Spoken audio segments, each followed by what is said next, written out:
कोई बात नहीं, कोई बात नहीं। अरे नहीं, आदरणीय सभापति महोदय, मैं आपका बहुत धन्यवाद देना चाहता हूं कि बहुत ही महत्वपूर्ण और देश के लिए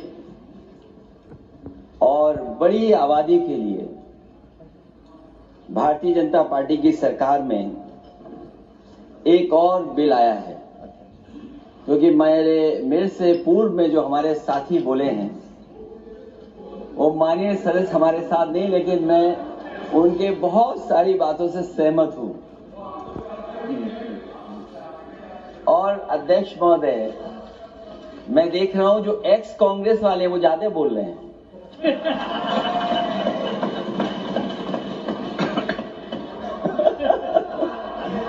आदरणीय अध्यक्ष महोदय,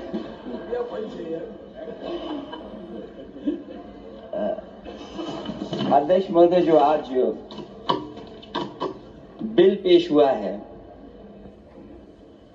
मैं हिंदी और अंग्रेजी को जो कुछ समझ सकता हूं वो यही मैं कह सकता हूं कि माननीय मंत्री जी ने ये कहा कि ये उम्मीद है। ये उम्मीद कैसे बनाए, अंग्रेजी में भी मुझे समझ में नहीं आ रहा कि उम्मीद है ये, हिंदी में भी समझ में नहीं आ रहा कि ये उम्मीद है। यूनिफाइड वक्फ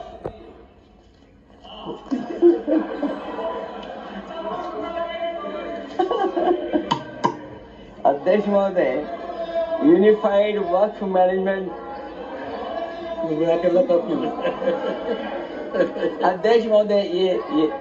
अध्यक्ष महोदय,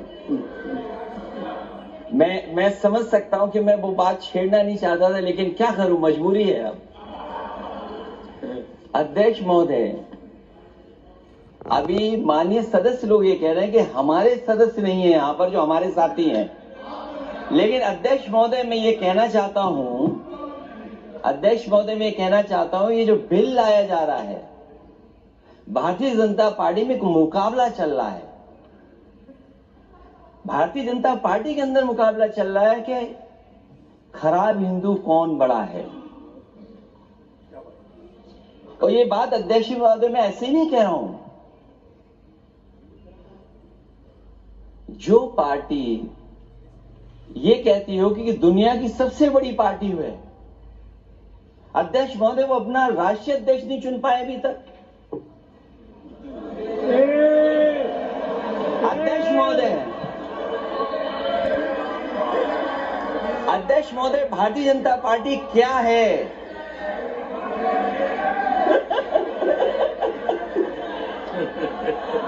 जी, मैं अखिलेश जी ने बहुत हंसते हंसते कहा है, इसको हंसते हंसते जवाब देना।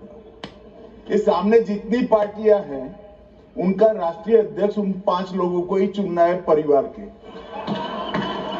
हमें माननीय अध्यक्ष जी करोड़ों सदस्यों में से 12-13 करोड़ सदस्य प्रक्रिया कर कर चुनना है तो देर लगती है। आपके यहां जरा भी देर नहीं लगेगी। मैं कह देता हूं अभी 25 साल तक आप अध्यक्ष हो जाओ, नहीं बदल सकता। अध्यक्ष महोदय, क्योंकि जो बात निकल के आई है वो मैं फिर आगे बढ़ा दूं। अध्यक्ष महोदय, जो बात सोशल मीडिया या और जगह गुपचुप हो रही है, कहीं ऐसा तो नहीं था कि अभी कुछ दिन पहले यात्रा जो हुई है वो कहीं 75 वर्ष की एक्सटेंशन वाली यात्रा तो नहीं थी। अध्यक्ष महोदय, ये जो इस बार जो वक्फ बिल आया है, नाकामी का पर्दा इस बार है वक्फ बिल। और नाकामी को एक आध नहीं है, मैं कई नाकामियां बता सकता हूं। अभी मैं माननीय सदस्यों को सुन रहा था, वो पुराने कई बिल उनके बारे में चर्चा कर रहे थे कि कितने प्रोग्रेसिव बिल लेकर के आए हैं। मुझे याद है मैं उत्तर प्रदेश में उस समय था और मुझे लगा कि शायद इनकी वो बात ठीक होगी।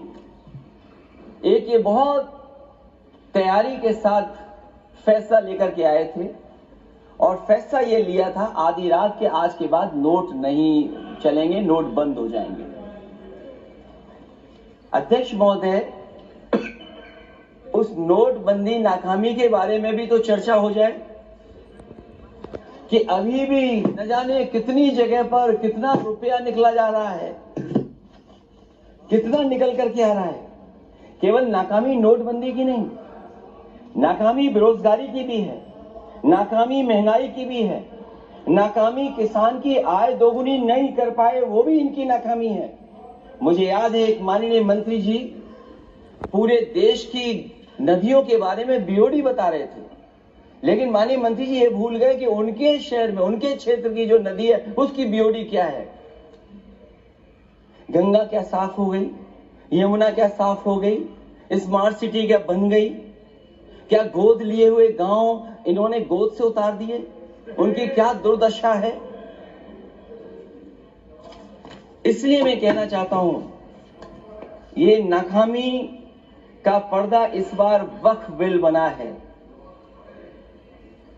और सबसे बड़ी बात तो यह है कि जिसके लिए फैसला होना है उसकी बात को अहमियत न देना भी नाइंसाफी है।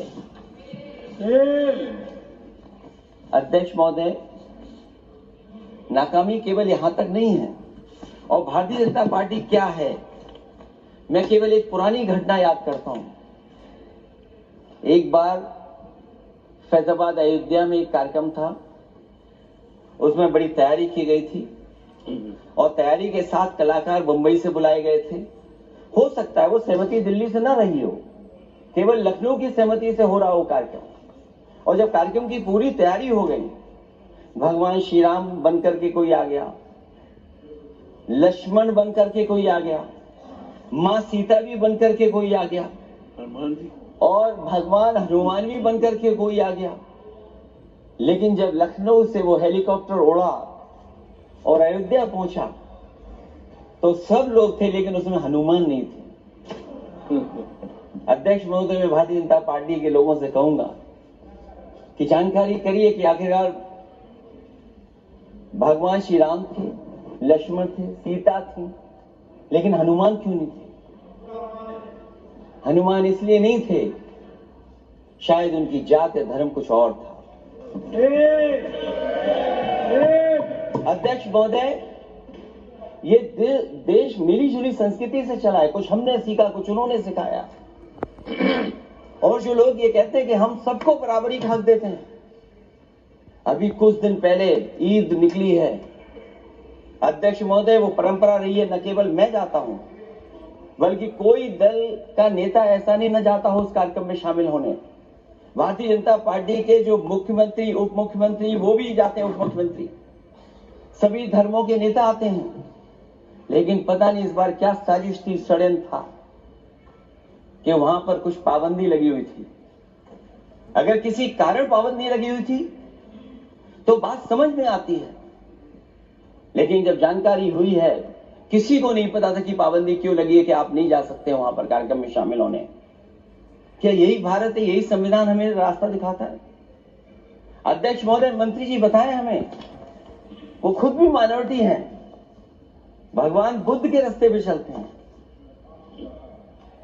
भगवान बुद्ध का रास्ता दूसरा है।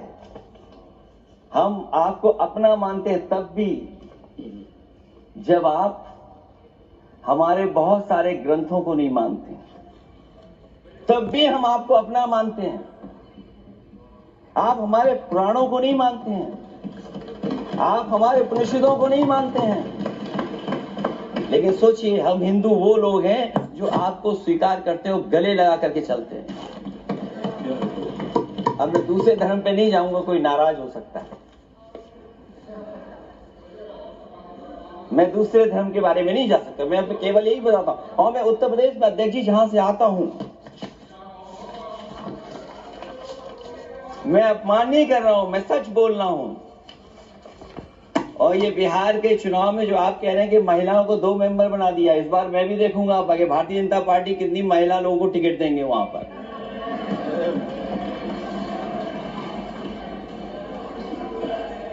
अध्यक्ष महोदय, भाजपा जब भी कोई नया बिल लाती है तो वो अपनी नाकामी छुपाती है।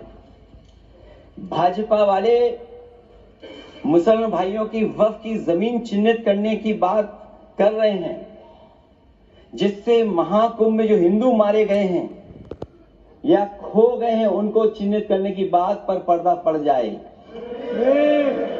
अध्यक्ष महोदय, मुझे खुशी इस बात की कि हमारा धर्म